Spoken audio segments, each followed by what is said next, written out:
नमस्कार दोस्तों, एक की क्लासेस में आपका स्वागत है। दोस्तों, आज की इस एजुकेशनल वीडियो में हमने उत्तराखंड से संबंधित 100 से अधिक महत्वपूर्ण प्रश्नों का संकलन किया है, जो कि उत्तराखंड में आयोजित होने वाली आगामी सभी प्रकार की प्रतियोगी परीक्षाओं के लिए बहुत ही हेल्पफुल होंगे। तो चलिए वीडियो को शुरू करते हैं। तो पहला प्रश्न है, हरिद्वार में शांति कुंज की स्थापना किसने की थी? तो इसका उत्तर हो जाएगा, हरिद्वार में शांति कुंज की स्थापना पंडित श्रीराम शर्मा के द्वारा की गई थी। अगला प्रश्न है, आर्यों का आदि निवास मध्य हिमालय नामक प्रसिद्ध रचना किसकी है? तो ये पुस्तक है आर्यों का आदि निवास मध्य हिमालय। तो ये पुस्तक जो है, इसकी रचना भजन सिंह सिंह के द्वारा की गई थी। अगला प्रश्न है, गौरा पंत, जिन्हें हम शिवानी के उपनाम से भी जानते हैं, गौरा पंत का जन्म कब हुआ था? तो उत्तर हो जाएगा, गौरा पंत का जन्म वर्ष 1923 में हुआ था। अगला प्रश्न है, 2011 की जनगणना के अनुसार राज्य में औसत साक्षरता दर क्या है?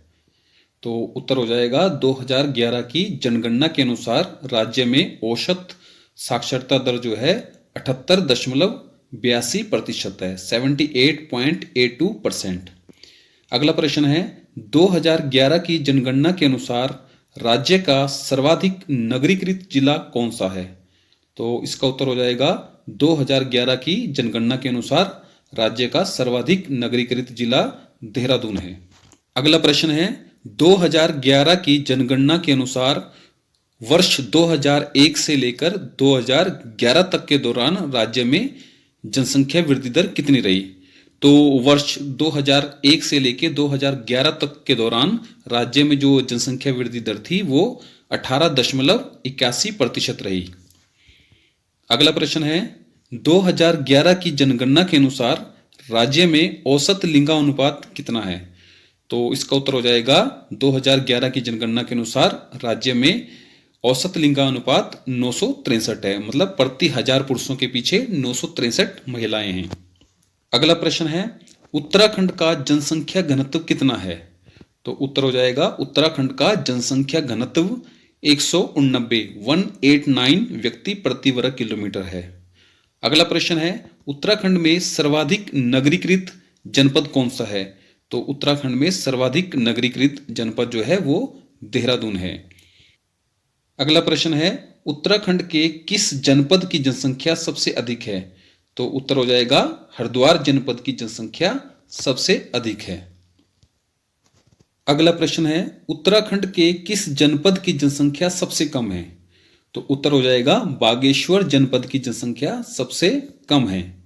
अगला प्रश्न है, 2011 की जनगणना के अनुसार उत्तराखंड में देश की आबादी का कितने प्रतिशत निवास करता है? यानी कि देश की तुलना में उत्तराखंड में आबादी का कितना प्रतिशत निवास करता है?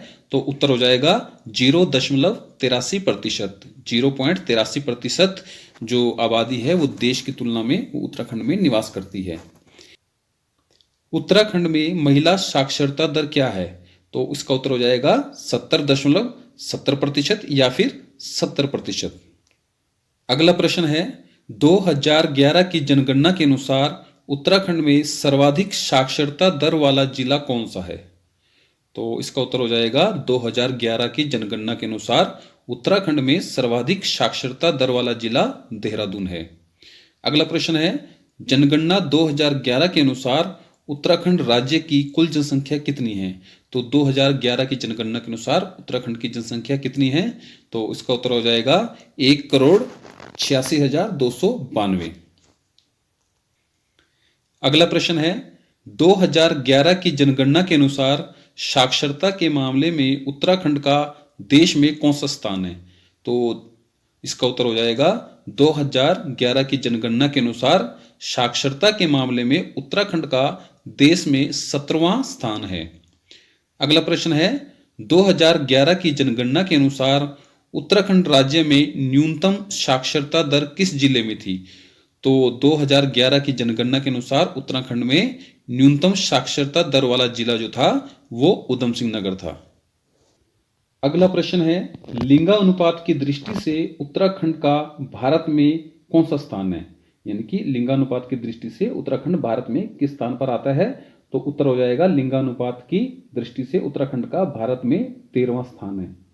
अगला प्रश्न है, वर्ष 2011 की जनगणना के अनुसार जनसंख्या घनत्व के संबंध में उत्तराखंड का भारत में कौन सा स्थान है?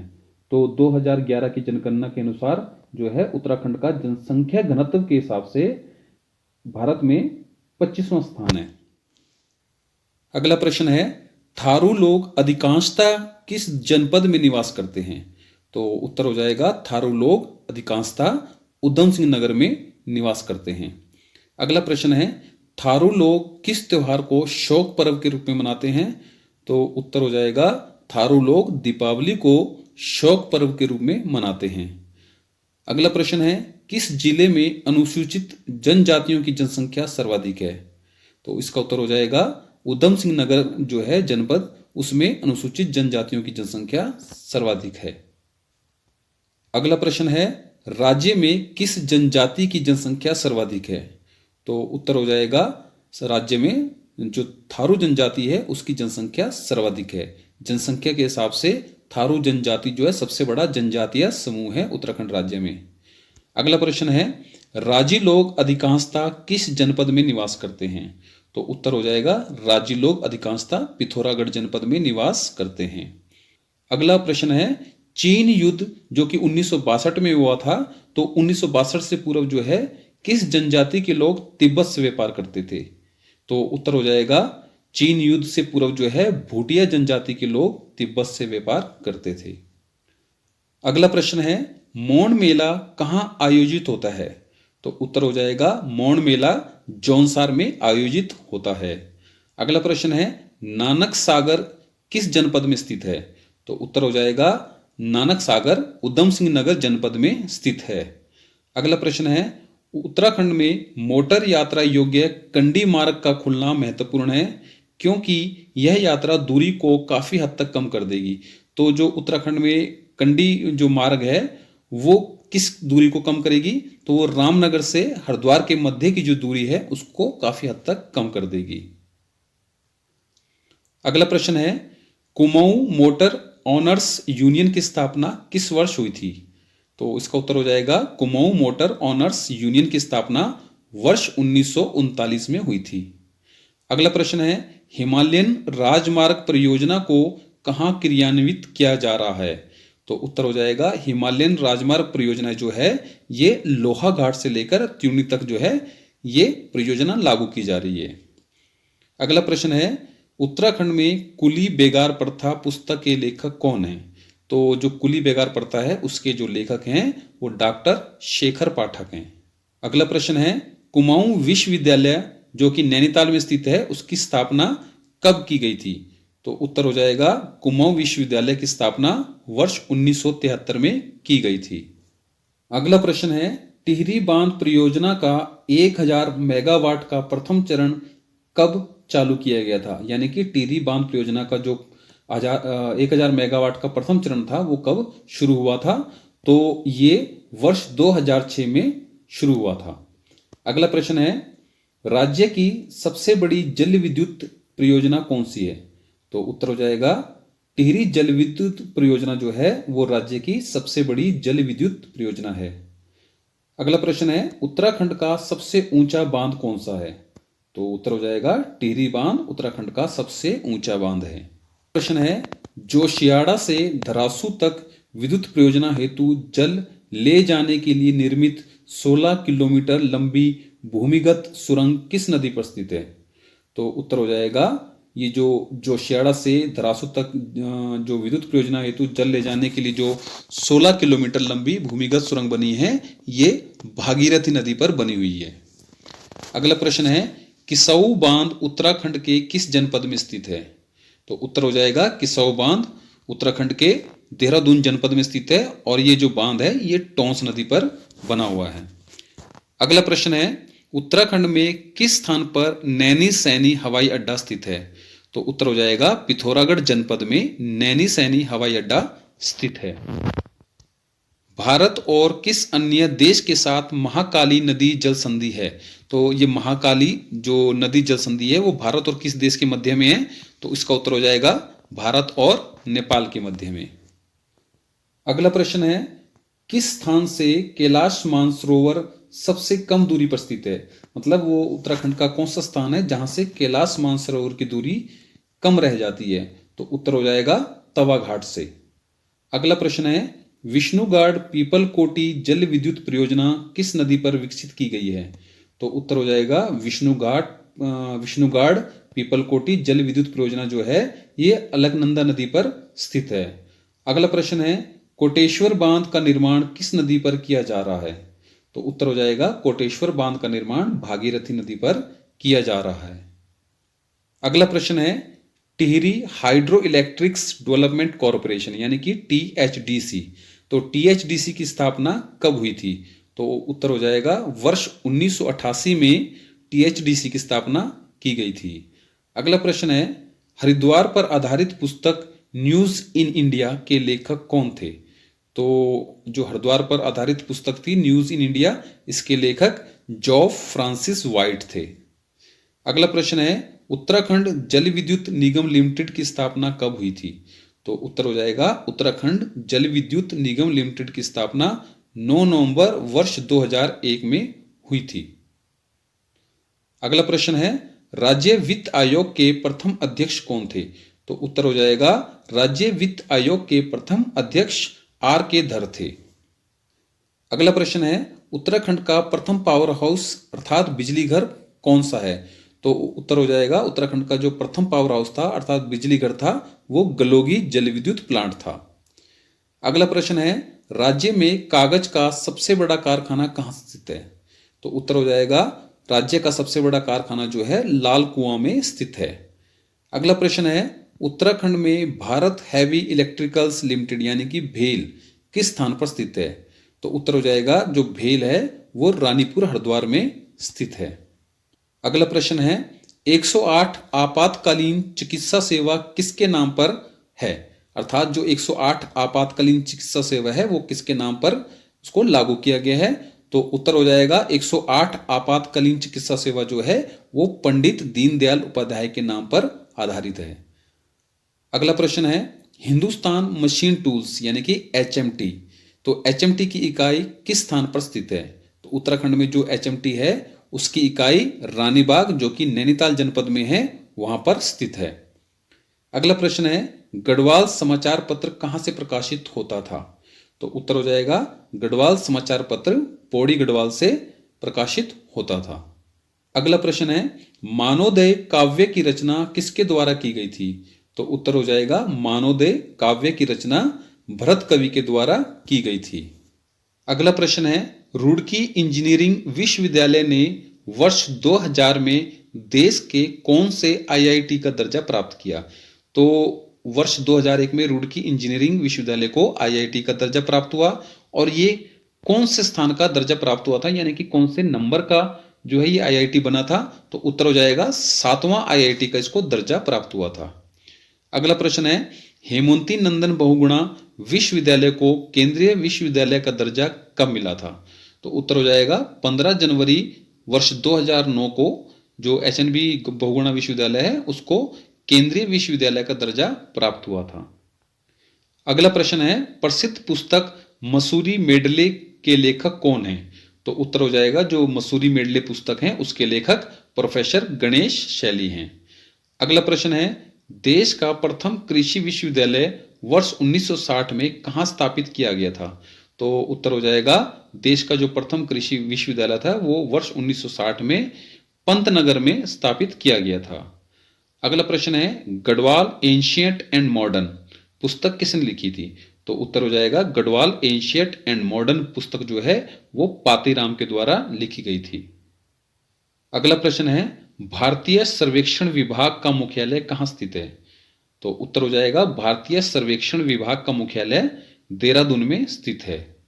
अगला प्रश्न है, national academy of public administration कहाँ स्थित है?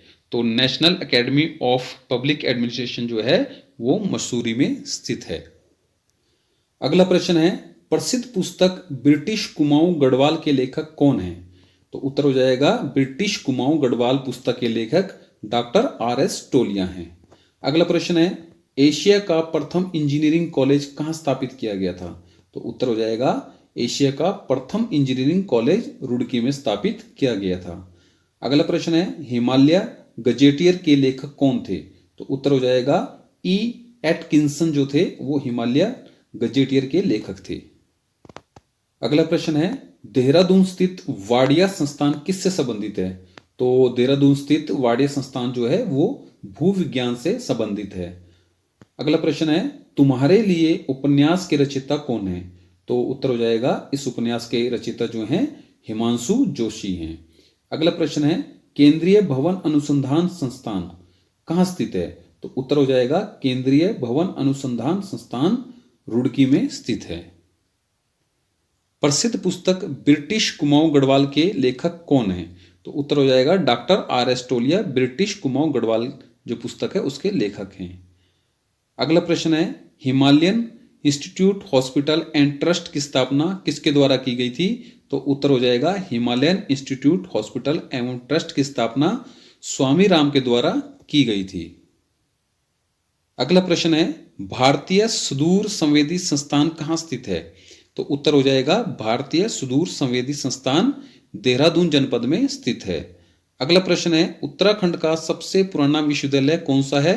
तो उत्तर हो जाएगा गुरुकुंड कांगड़ी विश्वविद्यालय जो कि हरिद्वार जनपद में स्थित है, वह उत्तराखंड का सबसे पुराना विश्वविद्यालय है। अगला प्रश्न है उत्तराखंड में भारतीय प्रबंधन संस्थान यानी कि IIM कहाँ स्थित है? तो उत्तर हो जाएगा काशीपुर में स्थित है। अगला प्रश्न है लोक संस्कृति संग्रहालय कहाँ स्थित है? तो उत्तर हो जाएगा लोक संस्कृति संग्रहालय खुटानी में स्थित है जो कि नैनीताल जनपद के अंतर्गत आता है। अगला प्रश्न है हिमालयन आर्ट पुस्तक किसकी रचना है? तो उत्तर हो जाएगा हिमालयन आर्ट पुस्तक जो है GC फ्रेंच की रचना है। अगला प्रश्न है हिमालयी समाज संस्कृति तथा पर्यावरण पर आधारित पत्रिका पहाड़ कहाँ से प्रकाशित होती है? तो उत्तर हो जाएगा जो ये पहाड़ पत्रिका है ये नैनीताल जनपद से प्रकाशित होती है। अगला प्रश्न है भारतीय रिमोट सेंसिंग संस्थान कहाँ स्थित है? तो उत्तर हो जाएगा भारतीय रिमोट सेंसिंग संस्थान जो है देहरादून जनपद में स्थित है। अगला प्रश्न है उदय शंकर नृत्य एवं नाट्य अकादमी कहाँ स्थित है? तो उत्तर हो जाएगा उदय शंकर नृत्य एवं नाट्य अकादमी अल्मोड़ा जनपद में स्थित है। अगला प्रश्न है उत्तराखंड लोक सेवा आयोग के प्रथम अध्यक्ष कौन थे? तो उत्तर हो जाएगा NP नवानी उत्तराखंड लोक सेवा आयोग के प्रथम अध्यक्ष थे। अगला प्रश्न है भारत में किस विश्वविद्यालय को हरित क्रांति का अग्रदूत माना जाता है? तो उत्तर हो जाएगा गोविंद बल्लभ पंत कृषि एवं प्रौद्योगिकी विश्वविद्यालय पंतनगर को भारत में हरित क्रांति का अग्रदूत माना जाता है। अगला प्रश्न है इंदिरा गांधी राष्ट्रीय वन अकादमी कहाँ स्थित है? तो उत्तर हो जाएगा इंदिरा गांधी राष्ट्रीय वन अकादमी देहरादून जनपद में स्थित है। अगला प्रश्न है भुवनेश्वरी महिला आश्रम कहाँ स्थित है? तो उत्तर हो जाएगा भुवनेश्वरी महिला आश्रम अंजनी स्नान में स्थित है जो कि टिहरी गढ़वाल जनपद के अंतर्गत आता है। अगला प्रश्न है उत्तराखंड में राष्ट्रीय प्रौद्योगिकी संस्थान किस जनपद में स्थित है? तो उत्तर हो जाएगा राष्ट्रीय प्रौद्योगिकी संस्थान पौड़ी गढ़वाल में स्थित है। अगला प्रश्न है wild life institute of India कहाँ स्थित है? तो उत्तराखंड के अंदर wild life institute of India Pithoragarh जनपद में स्थित है। अगला प्रश्न है द दून स्कूल के संस्थापक कौन थे? तो उत्तर हो जाएगा द दून स्कूल के संस्थापक सतीश रंजन दास थे। अगला प्रश्न है लाल बहादुर शास्त्री राष्ट्रीय प्रशासनिक अकादमी कहाँ स्थित है? तो उत्तर हो जाएगा लाल बहादुर शास्त्री राष्ट्रीय प्रशासनिक अकादमी मसूरी में स्थित है। अगला प्रश्न है उत्तराखंड में हर्बल रिसर्च इंस्टीट्यूट कहाँ स्थित है?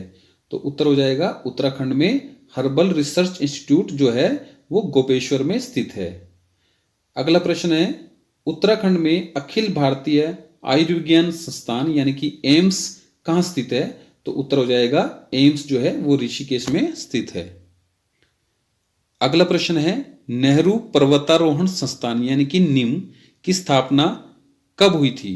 तो उत्तर हो जाएगा नेहरू पर्वतारोहण संस्थान यानी कि जो निम है उसकी स्थापना वर्ष 1965 में हुई थी। अगला प्रश्न है मुक्तेश्वर में बैक्टीरियोलॉजिक प्रयोगशाला की स्थापना का श्रेय किसको जाता है? तो उत्तर हो जाएगा जो मुक्तेश्वर में बैक्टीरियोलॉजिक प्रयोगशाला जो स्थापना हुई थी, उसका श्रेय डॉक्टर एल्फ्रेड लिगार्ड को जाता है। अगला प्रश्न है, उत्तराखंड चाय विकास बोर्ड कहाँ स्थित है? तो उत्तर हो जाएगा उत्तराखंड चाय विकास बोर्ड जो है वो अल्मोड़ा जनपद में स्थित है। अगला प्रश्न है, फ्रेडरिक स्मेटा द्वारा स्थापित तितलियों का संग्रहालय कहाँ स्थित है? तो उत्तर हो जाएगा फ्रेडरिक स्मेटा द्वारा स्थापित तितलियों का संग्रहालय भीमताल में स्थित है, जो कि नैनीताल जनपद में है। अगला प्रश्न है, उत्तराखंड में वन्य जीव संरक्षण प्रशिक्षण केंद्र कहाँ स्थित है? तो उत्तर हो जाएगा उत्तराखंड में वन्य जीव संरक्षण प्रशिक्षण केंद्र कालागढ़ में स्थित है। अगला प्रश्न है, किसे कुर्मांचल केसरी के नाम से जाना जाता है? तो उत्तर हो जाएगा बद्रीदत्त पांडे को कुर्मांचल केसरी के नाम से जाना जाता है। अगला प्रश्न है, descriptive list of martial caste of Almora पुस्तक के लेखक कौन है? तो उत्तर हो जाएगा descriptive list of martial caste of Almora पुस्तक के जो लेखक हैं वो गंगादत्त उप्रेती हैं। अगला प्रश्न है, चारण के नाम से कौन जाने जाते हैं, यानी कि किसे चारण कहा जाता है? तो उत्तर हो जाएगा शिव प्रसाद डबराल को चारण के नाम से भी जाना जाता है। अगला प्रश्न है, विवेकानंद पर्वतीय कृषि अनुसंधान संस्थान कहाँ स्थित है? तो उत्तर हो जाएगा विवेकानंद पर्वतीय कृषि अनुसंधान संस्थान अल्मोड़ा जनपद में स्थित है। अगला प्रश्न है, कुमाऊं का प्रथम स्वतंत्रता संग्राम सेनानी किसे माना जाता है? तो उत्तर हो जाएगा कालू मेहरा को कुमाऊं का प्रथम स्वतंत्रता संग्राम सेनानी माना जाता है। अगला प्रश्न है, गढ़ केसरी के नाम से प्रसिद्ध स्वतंत्रता संग्राम सेनानी कौन थे? तो उत्तर हो जाएगा अनुसुईया प्रसाद बहुगुणा को गढ़ केसरी के नाम से जाना जाता था। अगला प्रश्न है, अंग्रेजी के प्रसिद्ध बाल साहित्यकार रस्किन बॉन्ड जो कि मसूरी में रहते थे, उनकी प्रथम रचना का नाम क्या है? तो उत्तर हो जाएगा रस्किन बॉन्ड की जो प्रथम रचना है उसका नाम रूम ऑफ द रूफ है। अगला प्रश्न है, साहित्य का ज्ञानपीठ पुरस्कार पाने वाले राज्य के एकमात्र व्यक्ति कौन है? तो उत्तर हो जाएगा साहित्य का ज्ञानपीठ पुरस्कार पाने वाले राज्य के एकमात्र व्यक्ति सुमित्रा नंदन पंत हैं। अगला प्रश्न है, वृक्ष मानव के नाम से कौन प्रसिद्ध है, यानी कि उत्तराखंड में वृक्ष मानव के नाम से कौन जाने जाते हैं? तो उत्तर हो जाएगा विशेश्वर दत्त सकलानी को उत्तराखंड में वृक्ष मानव के रूप में जाना जाता है। अगला प्रश्न है, भारत रत्न पाने वाले उत्तराखंड के एकमात्र व्यक्ति कौन है? तो उत्तर हो जाएगा गोविंद बल्लभ पंत जो हैं उत्तराखंड के एकमात्र व्यक्ति हैं जिन्हें भारत रत्न प्राप्त हुआ है। अगला प्रश्न है, स्वतंत्रता आंदोलन के दौरान जेल जाने वाली उत्तराखंड की प्रथम महिला कौन थी? तो उत्तर हो जाएगा स्वतंत्रता आंदोलन के दौरान जेल जाने वाली उत्तराखंड की प्रथम महिला बिश्नी देवी साहा थी। अगला प्रश्न है, उत्तराखंड का गांधी किसे कहा जाता है? तो उत्तर हो जाएगा इंद्रमणि बडोनी को उत्तराखंड का गांधी कहा जाता है। अगला प्रश्न है, बोरीवली से बोरीबंदर तक के लेखक कौन है? तो बोरीवली से बोरीबंदर तक जो पुस्तक है उसके लेखक हैं शैलेश मटियानी हैं। अगला प्रश्न है, रणबीर सिंह बिष्ट का संबंध किस क्षेत्र से है? तो उत्तर हो जाएगा रणबीर सिंह बिष्ट जो है चित्रकला के क्षेत्र से संबंधित हैं।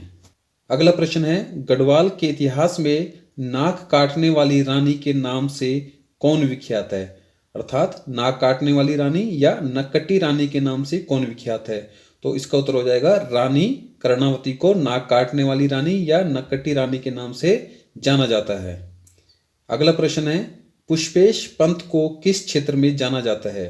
मतलब पुष्पेश पंत जो हैं वो किस क्षेत्र के विशेषज्ञ माने जाते हैं? तो उत्तर हो जाएगा पुष्पेश पंत जो हैं अंतरराष्ट्रीय मामलों के विशेषज्ञ माने जाते हैं। अगला प्रश्न है, उत्तराखंड की प्रथम महिला पुलिस महानिदेशक कौन थी? तो उत्तर हो जाएगा कंचन चौधरी भट्टाचार्य उत्तराखंड की प्रथम महिला पुलिस महानिदेशक थी। और इस वीडियो का अंतिम प्रश्न है, आइरीन पंत को किस और नाम से जाना जाता है? तो उत्तर हो जाएगा आइरीन पंत को अल्मोड़ा की बेटी और पाकिस्तान की बहू के नाम से जाना जाता है। तो दोस्तों इसी के साथ हमारा ये वीडियो यहाँ पर कंप्लीट होता है। अगर आपको ये वीडियो पसंद आया हो तो इस वीडियो को लाइक कीजिए, अपने दोस्तों के साथ अधिक से अधिक शेयर कीजिए। चैनल को सब्सक्राइब नहीं किया है तो प्लीज़ चैनल को भी सब्सक्राइब कीजिए और पास की बेल आइकन को जरूर प्रेस कर लें ताकि हमारे इस चैनल पर अपलोड होने वाले सभी प्रकार के एजुकेशन वीडियो के नोटिफिकेशन आपको समय पर मिल सके।